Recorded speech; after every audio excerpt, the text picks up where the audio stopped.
Meyer Games, and I'm here today for a fun announcement. This is, we have some new products to announce today, as you may have seen in our e-newsletter that went out a few minutes ago. Or if you haven't, you can see the link in the description of this video. We have a lot to discuss today, but let's talk about those products real quick first, and then I'll come back and share more about them later. First, we have 3 new promos for Rolling Realms. We have Ark Nova, Architects of the West Kingdom, two games that I truly love. Like I am so excited to get promos for these and to make promos for these. These are incredible games, and I really like how the promos turned out. And a game that I haven't actually played yet, but we wanted to do something a little bit different. This is Micro Dojo. This is a game that hasn't even come out yet, or the new version hasn't come out yet. And this is, we wanted to do something, like a lot of these promos are based on big games that a lot of people know about, but we wanted to every now and then throw in a smaller game that we want more people to know about. This is a friend of the company, Ben, and we just thought it would be fun to throw in one of those. So this is you can get all 3 of these on our web store now. And yeah, I'm so excited to get these to the table. In fact, I'm going to get these to the table today in the Rolling Realms Facebook group and then later on YouTube. If you want to join me at 3 o'clock Central Time for a live play of these new realms. I'll look over our questions real quick, and then I'll come back and show you the other 2 new products. Let's see, some people are already joining us today. Murray says, how does Rolling Realms work? That's a good question. I shouldn't assume that everyone knows how this game works. A very quick explanation is that it is an infinitely scaling roll and write game where one player, anywhere in the world, rolls 2 D6 dice. The dice look like this. One player rolls the dice, and all players use the same combination of 3 realms. So the realms kind of look like this. You can see the 3 new realms here. Everyone has the same combination of 3 realms. You use those numbers to use one of those numbers on one of the realms and another number on a different realm, and to try to earn stars and earn resources, which let you use some special abilities, some built into the realms, and most just are default within the game to make more numbers, to manipulate the dice, or manipulate the numbers that you use, things like that. It's a very quick game. It plays over 3 rounds. You use a total of 9 different realms over the course of the game, but I often play it just round by round. I play a round of it in the Rolling Realms Facebook group and on YouTube in about 10 to 15 minutes, and then I come back another day and play another round. And one of the fun things about it is that you can play, because it's infinitely scaling and there is no interaction at all by design, you can play it at any time, anywhere. So you can, I have many videos saved up on YouTube now. You can get the game and just play against me from 5 months ago and see how your score stacks up against my score. You can also play with up to 6 players out of the box. Yeah, that's a quick summary. Hopefully that makes sense.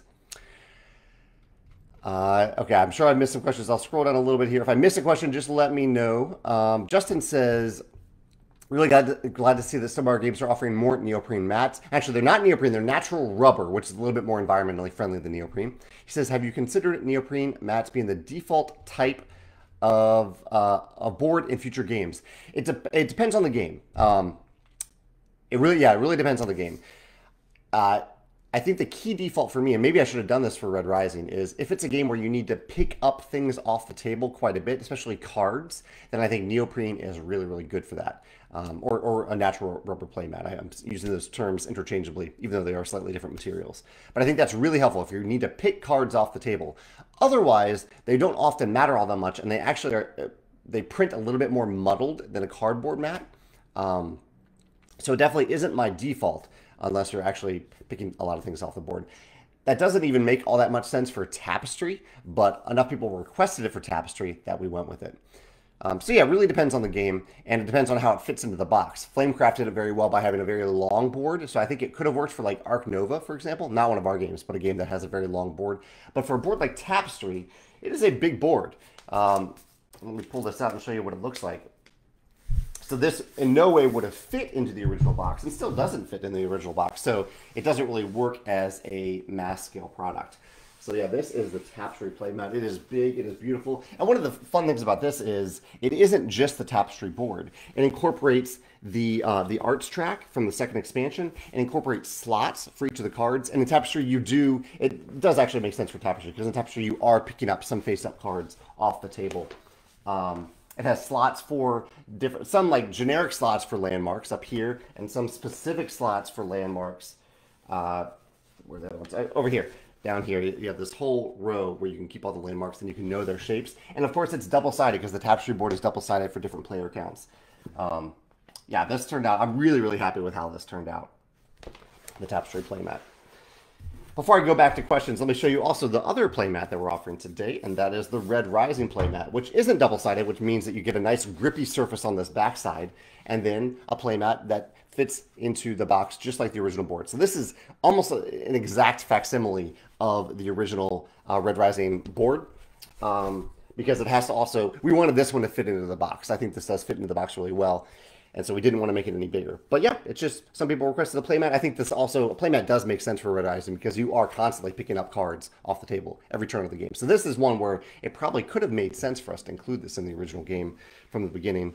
And the box, that would have resulted in a different box shape, I think. We would have needed to make as big of a box for it because the board is really the main reason why the box is so big in Tapestry, or in Red Rising.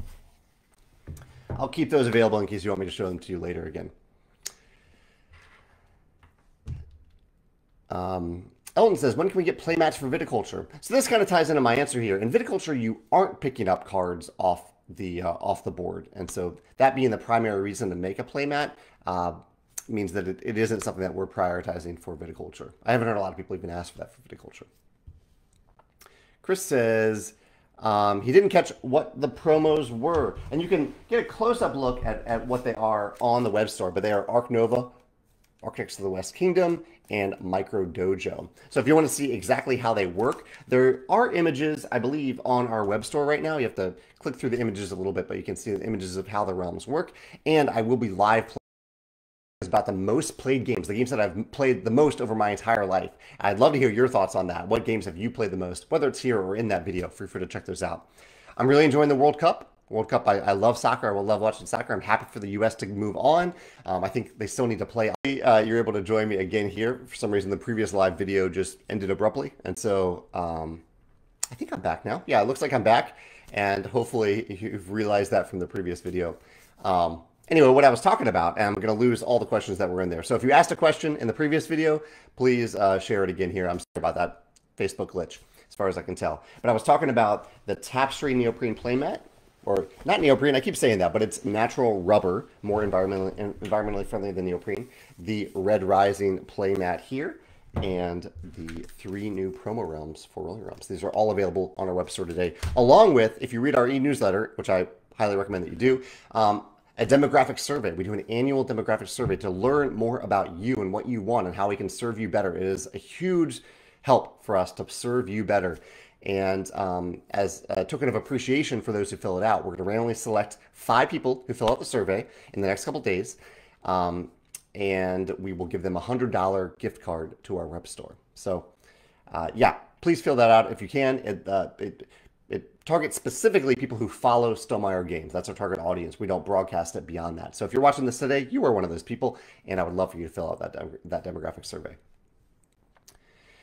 Yeah, so for those of you who are joining me here, there was a Facebook glitch. The previous live feed just stopped abruptly, and so I am back here to continue the live cast. Kai says, hey Kai, he says, you know if the Rolling Realms promos will be published by Forland in German too. So I did hear about this because I just reached out to Frank the other day at Forland to let him know that we were making the new Ark Nova promo go live. And he says that they are thinking about making a pack someday that includes promos that are relevant to Forland. So yeah, so it'll probably be a few Stonemaier games that they co-publish, and it will be a few Forland games like A Feast for Odin, Terra Mystica, which they might already have, and Ark Nova, and maybe others if there are others in the future as well. I think we have an Uwe Rosenberg game at some point, so that might be theirs. It might be one of the other publishers he works with. Eric says, just confirming that Tapestry's upcoming 3rd expansion doesn't impact the playmat. Definitely not, Eric. Yeah, we would not release a brand new playmat and then an expansion a few months later that makes the playmat irrelevant or incompatible. So absolutely, yeah, the new expansion that you don't know anything about yet, but that we do, it's already in production, is fully compatible with this new playmat. Absolutely, 100%. Jerry says, good morning, Jerry. He says, any update on the Euphoria expansion potentially getting a reprint? Look forward to trying it soon. You know, I was just looking at the back in stock data today, and it's still not quite there. I think it'll happen. I think it's something that we will do next year, but we need to wait until there's just a little bit more interest to justify a full print run of the Euphoria, the original Euphoria expansion, Ignorance is Bliss.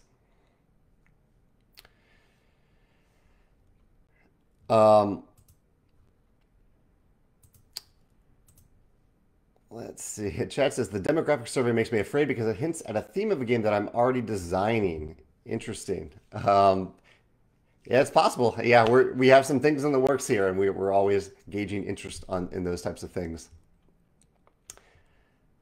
Oh, Patrick has a chocolate recommendation. Just in time for chocolate of the day. Patrick says Gremlins from Betty Jane Candies in Dubuque, Iowa. Ooh, I always like trying a new chocolate. Patrick, thank you for the recommendation here. Milk chocolate gremlins. What makes them gremlins? It says it's their signature and most popular piece at Betty Jane Candies, topper pecans and homemade caramel covered in Betty Jane's special blend of milk chocolate. Those look tasty. Wow. Yeah. I might have to try those. Thanks for the recommendation. Today's chocolate of the day, I actually ran out of chocolate. I think I have like 1 or 2 Hershey's Kisses, or we have them. Megan and I have them. And so I think I might go to the grocery store today and get a little bit more chocolate. Yeah, I love chocolate. I every now and then I run out and I'm like, okay, maybe I'll just take a little break for a little while, but then I want to eat it. And so yeah, as long as I eat it in moderation, I think I'm okay. Chad says, how fun was it to design the Architect's Realm? You know, it's at this point, Carell works on so many of these realms and does an amazing job with them that it's kind of running together as to whether or not I worked on it. I was the designer or someone else was, but these are a little bit older. I can't remember. I feel like I maybe was the original designer for Arc Nova and maybe Architects. Although I believe Shem actually came through. I remember Shem proposing an idea for Architects, and I think we kind of ran with that. But really, honestly, at this point, I am forgetting which ones that I was the original designer of versus those that I helped Carell develop.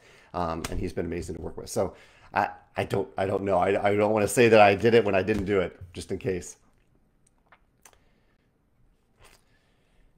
Chad says he just finished organizing his new office. Chad recently moved. It was an interesting puzzle to figure out the best layout of my desk and furniture. You ever thought about reorganizing your office from time to time? Every now and then I think about it. My office is a little bit limited. You can tell by this wall here. This is we're on the top floor. And so that limits what I can really do in certain places. And I have windows. I have 2 windows in here and 1 big entrance. It limits things a little bit. But every now and then I do like reorganizing. It helps me maybe get rid of some things that I don't need and gives the office a different feel. But it's also hard to move. I have you can't see it, but I have a Calyx shelf over there, which is very difficult to move. I have a big, heavy sit-stand desk that's very tough to move. So it would be, it's something that I would only want to do if I really am confident with the new layout. Nathan said that he gifted one of the new Wingspan puzzles to a cousin, and she's excited to play Wingspan. That's awesome. The puzzle being a gateway into Wingspan. That's exciting to hear about. Oh, Dan popped in. Hey, Dan. He says, very excited to play the new realms, especially as he only played Architects for the first time this past week. That's a nice coincidence. Which new realm is your favorite to play? I'm going to know that a little bit better today. So I haven't played these in a while. They went into production many months ago. I think almost a full year ago. Not quite that much, maybe 9 months ago. And so, Dan, I'm going to find out today. I'm going to play these today, and I will see which one I enjoy the most. I think Arc Nova, wow, I don't know. We'll see. I recall having fun with Arc Nova. Here's what Arc Nova looks like. Because in Arc Nova, it kind of follows this idea that you are powering up certain numbers. Similar to in Arc Nova, how if you don't...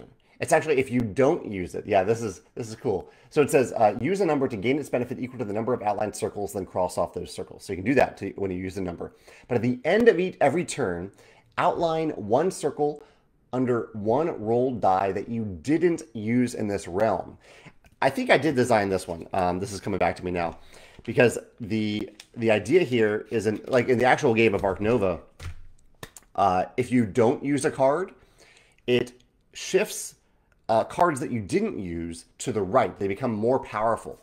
So if you take a card from like the 5 slot, all the cards will shift over and become more powerful. And so I wanted to convey this idea in the Arc Nova realm that the numbers that you didn't use, or the number that you didn't use in this realm, becomes a more powerful number to use later in this realm. So I think that's a really cool idea. I'm looking forward to how it plays out after not having played it in a while. But I think that'll probably be my favorite.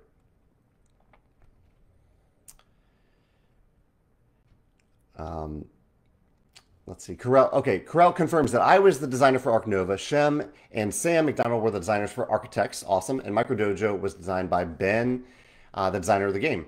And he says he was the developer at the time of Ark Nova and MicroDojo. Awesome. You have a better memory than I do, Corel. And actually, it is posted on the packaging. I could just remember it here. So yeah, this one does say it's designed by, yeah, these are all on here. The designers are printed on here as they should be. Thank you, Corel, for pointing that out. Chad says, can you tell us more about MicroDojo? You mentioned that it needs more exposure. What was the elevator pitch? Now, as I can remember, one second. I want to see this. Ollie notes that I am back. Yeah, the other feed was cut off for some reason. Facebook just cut it off abruptly. So if you asked a question in the previous feed, re-ask it here so that I can see it again, because I don't have access to that feed now. So, Chad, I haven't played MicroDojo. I can show you the realm here to show you how it works. In MicroDojo, it says mark a number to gain the benefit, if possible. Let's see if I can get that to focus real quick. Focus. Almost did it. Almost focused. Doesn't want to focus here. If possible, also mark a number matching the other rolled die without gaining the benefit. When using a created number, mark either rolled number to mark, or choose either rolled number to mark. At the end of the game, you'll score 1 star for the first completed. One star each for the first completed row and column of squares. Score 1 star as well if all numbers in the grid are marked. So you're trying to complete at least 1 row and at least 1 column. And if you manage to complete the entire grid, which is tough to do, you get an extra star. And there are stars built into the grid as well. I look forward to playing MicroDojo. I backed it on Kickstarter and look forward to actually playing the real game. But like we said, Ben designed this and we just made sure it worked for Ark Nova. Or for Rolling Realms. Sorry, I'm scrolling. I know there are a lot of questions kind of piling in here. I will try to get to them in a second. And I will try to also go back to the e-newsletter for a little bit of news here and there. Jerry says he was organizing his nesting box based on the diagram under the box lid. The diagram shows that for the bottom layer, 8 of the clear plastic containers that came with the earlier game should fit in a 2x4 arrangement. However, he can only get 6 to fit in a 2x3 arrangement. I kind of squeeze mine in and they fit. So I don't know. It's okay if only 6 of them fit, or even fewer of them fit. But try squeezing them in, or turning some upside down. That might help more of them fit in too. But mine are fairly flexible and squeezed in there. I think I even have some photos on our website showing that. Adam says, with the difficulty rating on Ark Nova, I think we are going to wait to learn it. So this is the full game, not the realm. The realm is very easy to learn during our February vacation. He's looking forward to it. I commented on a previous video before it cut off that I wanted to buy Tapestry on Friday for $60, but I already had over $100 in games in hand, so I had to pass. You'll always get it in the future. We should have Tapestry in stack for a long time. Arnie says, if you trade resources in the Architect's realm, do you spend those resources or erase them? So yeah, let's share this last realm. So Architects of the West Kingdom says so you're writing numbers in either ascending or descending orders and getting some benefits, or you are down here, you're marking a number to make a trade. Each trade can only be made once. So for the trades, you don't erase anything. You are just making a conversion there. So you're it's essentially like you're spending resources. So you're spending a heart, for example, here, crossing it off to gain two coins. Yeah. Okay, Ollie's question was about publishing. He says, does Stonemaier publish or want to publish smaller standalone types games, not roll and rights, maybe retailing around $7 to $15, or do the economics not really work for that size game? You know, Ollie, as long as a game fits into our submission guidelines, we're open to it. One of our guidelines is that we want the game to have a component hook, so it needs to have a really cool component that stands out on the table, which is really hard to do in smaller games. We also don't really publish filler games, so we publish games that are more of the meat of a game, not an event game. So oftentimes smaller games end up being a lot shorter and don't fit into that requirement.